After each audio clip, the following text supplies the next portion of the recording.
Hi everyone, Nature Guy X46 here, and today we are going to be looking at the history of shiitake mushrooms as a food item.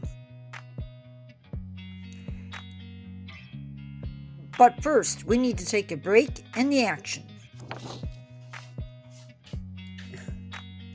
Time for a quick pause in the action. Just a quick reminder for you to subscribe if you haven't, click the like button, leave me a comment, and share the video with someone in your family or your friend group. And now, back to your regular video.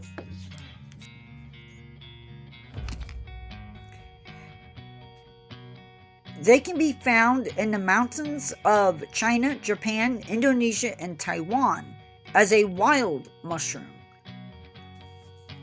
They would have been harvested from decaying trees at first, and then we discovered a secret. If you took logs and placed them near these trees that already had existing mushrooms on them, the logs would pick up on the spores, and later you could harvest the mushrooms from these logs.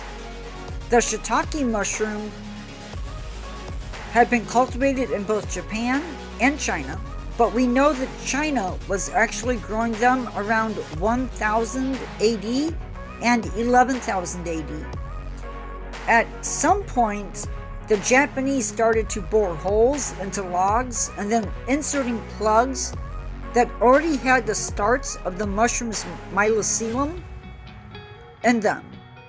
And that would spread into the logs, and the end result would be mushrooms.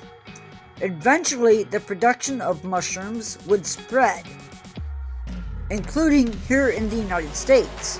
Now, they might be grown on a mixture of materials, but in some places, they are grown on sawdust with rice bran mixed into it.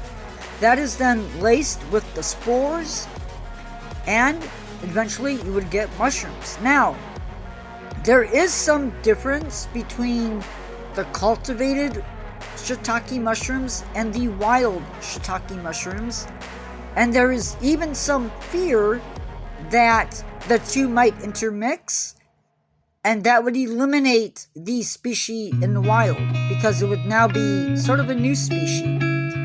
What we see in the stores is very much a domestic mushroom, meaning it's been raised by people.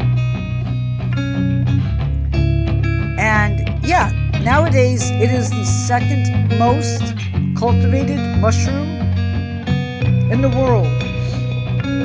Time for me to say see you in the next one. Goodbye.